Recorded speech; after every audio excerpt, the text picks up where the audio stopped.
राम जी की बात तो छोड़िए, हनुमान जी को भी नहीं छोड़ा गया है। बीजेपी के अपने बजरंग बली हैं, कांग्रेस के अपने बजरंग बली हैं, बजरंग दल के अपने बजरंग बली हैं और बागेश्वर धाम वाले बाबा के अपने बजरंग बली हैं।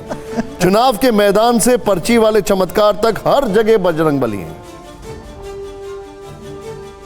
मुझसे किसी ने पूछा था कि राम कथा में हनुमान का क्या महत्व है, तो मैंने इसका एक बड़ा विनम्र उत्तर दिया कि भगवान राम और भारतेश्वरी माता सीता ये दो ध्रुवों के प्रतीक हैं। सीता कृषि संपदा है, किसान को मिली है, राजा को नहीं मिली। जब जनक हल चला रहे थे तो राजा नहीं थे उस समय, वो ज्ञानी नहीं थे, वो किसान थे, कृषक थे। और राम पैदा हुए ऋषियों के हव्य से, वो ऋषि संपदा है। ये ऋषि संपदा और कृषि संपदा का मेल है। एक सूर्यवंशी है और एक पृथ्वी की पुत्री है। लेकिन अगली बात हनुमान के लिए प्रासंगिक है, कोई भी सूर्य और कोई भी पृथ्वी ना कुछ संतति पैदा कर सकती है, ना प्रकृति पैदा कर सकती है अगर बीच में वायु ना हो। क्या बात है।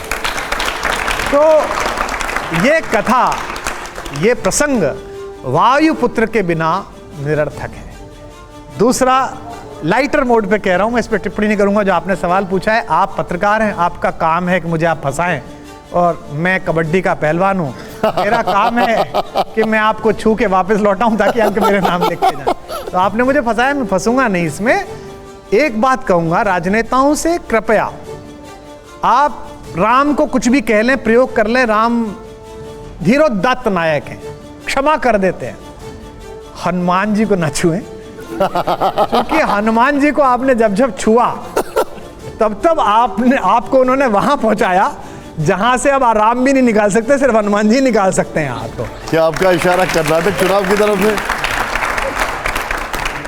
मैंने इशारे करने और इशारे देने छोड़ दिए हैं फिलहाल। मैं आपसे एक इशारे में पूछ लेता हूं। कुछ दिन पहले किसी ने कहा कि बजरंग बली तो भगवान ही नहीं है, आपने वायु पुत्र कहा।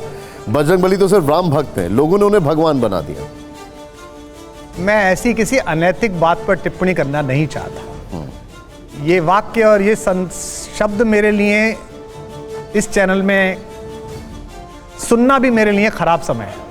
मतलब मैं अपने जीवन के सर्वोत्तम समय में से ये समय निकालना चाहूंगा कि मुझे सुनना पड़ा, क्योंकि उच्छिष्ट ज्ञान प्राप्त करने वाले लोग जो यूट्यूबीय ज्ञानी हैं। उच्छिष्ट का अर्थ जरा बता देना चाहिए, बच्चों को नहीं पता। उच्छिष्ट पता है इनको, उच्छिष्ट होता है जो बाद में कूड़े में पड़ जाता है ज्ञान।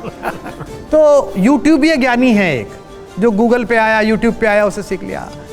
अगर थोड़ी बहुत भी किसी ने मानस पढ़ी हो, थोड़ी बहुत भी वाल्मीकि रामायण पढ़ी हो, तो शठ को इतना पता होना चाहिए कि राम के काम करने वाले, राम के सभी मांगलिक और सभी चुनौतीपूर्ण कामों में सबसे आगे खड़े रहने वाले मारुति नंदन इतने ज्ञानी हैं, इतने बड़े भाषाविद हैं कि स्वयं त्रैलोक्य का स्वामी मर्यादा पुरुषोत्तम राम भी पहली मुलाकात से उनका प्रभाव भाषा का देख के उनकी प्रशंसा करते हैं।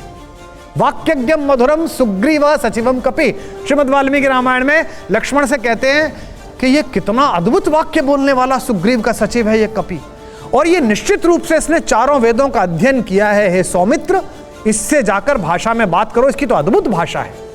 ज्ञानिनाम अग्रगण्यम जिसे कहा जा रहा है, अगर आपको इतना पता नहीं है कि उसकी भाषा कैसी है, तो फिर आप, भगवान आपका मालिक है भाई साहब। और आपने कहा कि वे भगवान ही नहीं है, जिनके जन्म में पैदा होते। राम ने जन्म से कोई चमत्कार नहीं दिखाया, वे मनुष्य रूप में नरलीला पैदा कर रहे हैं। वो चमत्कारी थे माता के सामने जब पैदा हुए। तो माता ने कहा कि पिछले जन्म में आपने मुझे और मेरे पति दशरथ को वचन दिया था कि आप मेरे घर में पैदा हो गए। तो विष्णु ने कहा पैदा तो हो गया राम बन के, अब क्या चाहती है माता? तो उसने कहा ये क्या पैदा होना, अभी भी विष्णु बने लेट रहे हो, है ना, कीजिए शिशु लीला, कुछ शिशु लीला करिए। तब राम के मन में आया कि हाँ मेरा तो रोल ये है।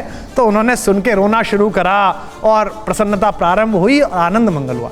लेकिन हनुमान भगवान है, देवत्व से विभूषित है, ये वो अपने बचपन में सूचित कर चुके हैं। जिस बच्चे ने बाल समय रविभक्ष लिया और जिसको 11वां रुद्र कहा जा रहा है, शंकर जिसके गुरु हैं, इंद्र ने जिसे जल में न डूबने का वरदान दिया है, अग्नि ने जिसे कभी न जलने का वरदान दिया है, जो भाषा का इतना कौशलपूर्ण व्यक्ति है कि सुरसा जैसी एक इतनी बड़ी चीज को भी, इतने बड़े ऑब्स्टेकल को, इतनी बड़ी आपदा को भी अवसर में बदल देता है अपनी भाषा की। लंकिनी से संवाद उनका देखिए कितना मधुर है।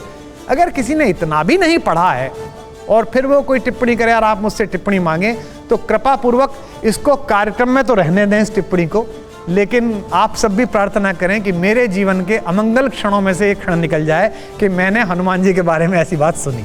ठीक।